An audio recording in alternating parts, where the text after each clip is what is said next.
अस्सलाम वालेकुम, मैं हूं आबिद अंदली। नाज़रीन, इमरान खान साहब ने एक ख़त लिखा है काजी फाइज ईसा के नाम और उसका एक मतन मैं आपके सामने रखता हूं।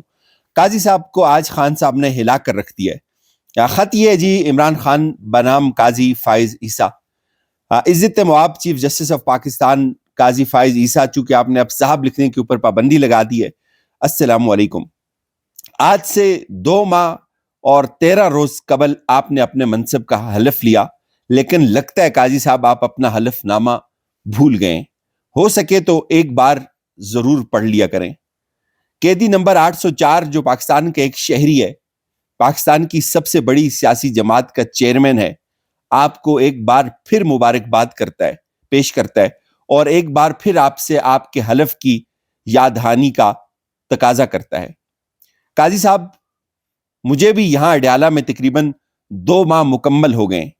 बहुत कुछ अपनी आंखों से देखा और इस आइन को जिसका आपने हलफ ले रखा है, कई बार इसको मजरू होते हुए भी देखा।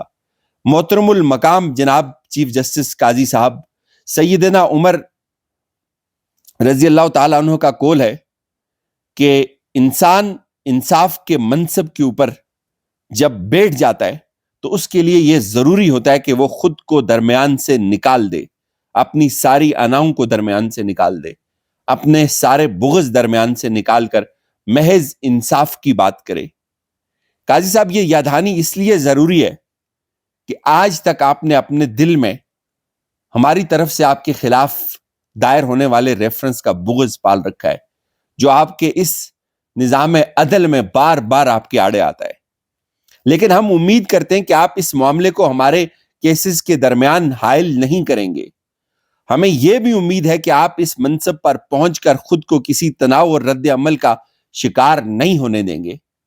लेकिन काजी साहब, हमारी ये उम्मीद बार बार टूटती है, एक दिन में कई बार टूटती है। आपके सामने माजी की तलख मिसालें और आइंदा के जमहूरी सिलसिले के रोशन इम्कानात हैं। आप पर हर तरफ से दबाव होगा, आप उनकी मर्जी से फैसले करें। सियासी, समाजी और मीडिया की पोलराइजेशन भी कहीं आपको मुतासर कर रही है।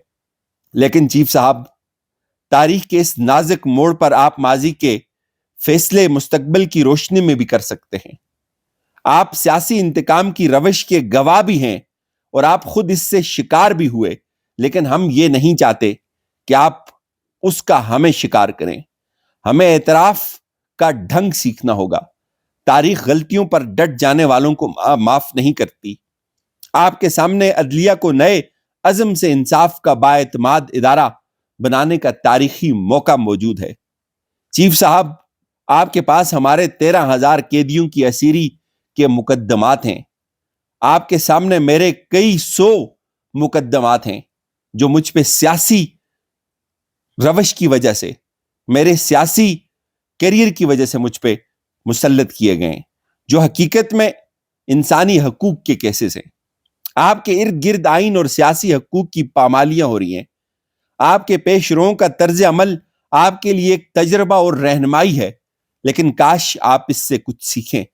इन रवायात को फिर से जारी रखना पाकिस्तान में जारी सियासी जद्दोजहद से आवाम को मायूस कर रहा है और यह हर रोज हो रहा है।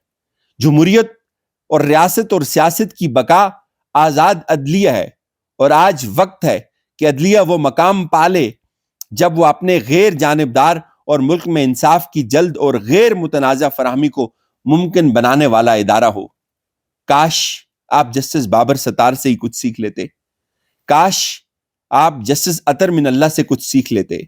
आपसे यह भी उम्मीद है कि सियासी मामलात का बहुत कम बोझ अदलिया पर आएगा अगर फैसले और मामलात पार्लियामेंट में ही हल हो जाएं।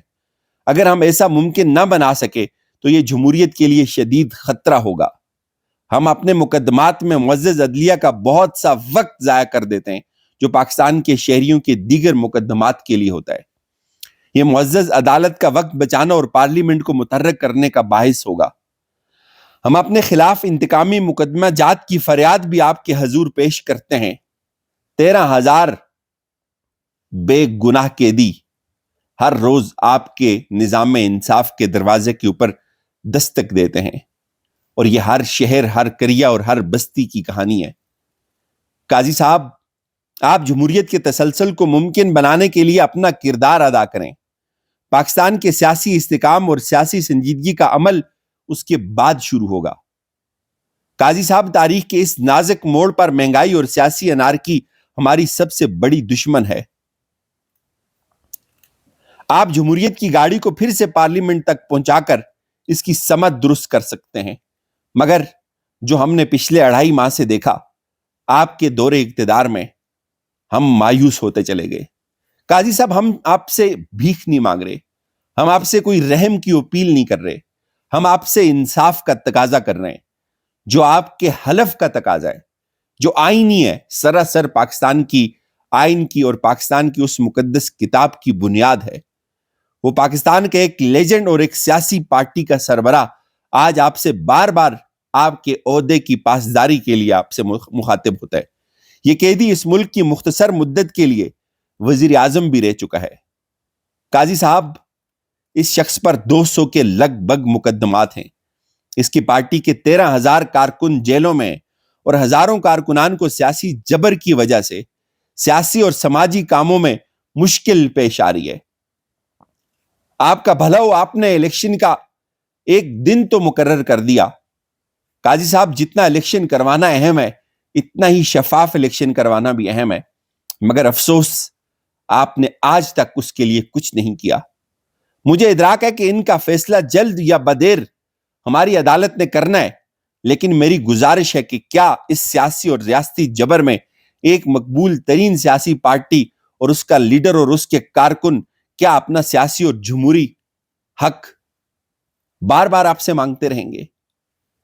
قاضی صاحب، آپ کی توجہ جمہوریت پاکستان اور پاکستانی عوام کے مستقبل کو بچا سکتی ہے۔ کرپشن، سیاسی غلطیوں اور فیصلہ ساز لوگوں کی کوتاہیوں کی سزا آج بھی اس قوم کو مل رہی ہے۔ کیڈی نمبر 804 مہنگائی اور انتشار کی چکی میں پستی عوام پر خدا سے رحم کی دعا اور آپ سے انصاف کی طلب کرتا ہے۔ قاضی صاحب، بے شمار بار ہمارے وکلا آپ کی عدالت کے اندر آتے ہیں، ہماری سیاسی جماعت کے اوپر پابندی ہے، ہمیں جلسے کرنے کا حق نہیں ہے، ہمارے کارکنان کو جلسے کرتے ہوئے اٹھا لیا جاتا ہے اور ہم پہ بے شمار مقدمات مسلط کیے جاتے ہیں، اور ہم بار بار آپ کی اس سنگ مرمر کی بنی سفید عمارت کو دیکھتے ہیں، اور ہمیں پھر وہ وقت یاد آتا ہے کہ شاید قاضی صاحب بھی ہم سے کسی انتقام کا شکار ہو گئے۔ قاضی صاحب، آپ اگر آج ہم سے انتقام کا شکار ہو گئے تو یہ پوری قوم کئی سال تک اس کا خمیازہ بھگتتی رہے گی۔ ہم نے آپ سے استدعا کی کہ ہمارے تمام مقدمات اوپن کورٹس کے اندر لگائے جائیں۔ ہم نے بارہا یہ استدعا کی کہ ہمارے جتنے بھی مقدمات ہیں ان کو میرٹ کے اوپر سنا جائے، لیکن بارہا ایسا ہوتا ہے، ہم پہ جو مقدمات بنائے جاتے ہیں ان کو ان کے امرا رکھا جاتا ہے۔ قاضی صاحب، جعلی مقدمات کے اندراج اور سیاسی گرفتاریوں کے اختیارات کو سیاسی انجینئرنگ کے اعلی کار کے طور پر کھلے عام استعمال کیا جا رہا ہے۔ تحریک انصاف سے وابستہ افراد کو جھوٹے مقدمات کے اندراج سے لے کر غیر قانونی قید میں رکھنے تک مختلف قسم کے حربوں سے انتقام کا نشانہ بنایا جا رہا ہے۔ عدالت عظمیٰ سے اپنے آئینی اختیارات کا استعمال کرتے ہوئے پاکستانی شہریوں کے بنیادی حقوق کا نفاذ یقینی بنایا جائے۔ آج آپ کے پاس وقت ہے، اور یہ وقت ہاتھوں سے سوکھی ریت کی مانند نکل رہا ہے۔ شہریوں کو شخصی آزادی اور آزادی اظہار رائے کے آئینی حقوق سے محروم کرنے پر سپریم کورٹ کے آرٹیکل 184(3) کے تحت فیصلہ کرنے کا اختیار آپ کی عدالت کو حاصل ہے، اور آج کئی ہزار بے گناہ قیدی آپ سے بار بار انصاف کی امید لگا کے آپ کو یاد کرتے ہیں۔ قاضی صاحب، انصاف کیجئے، انتقام نہیں۔ خدا حافظ۔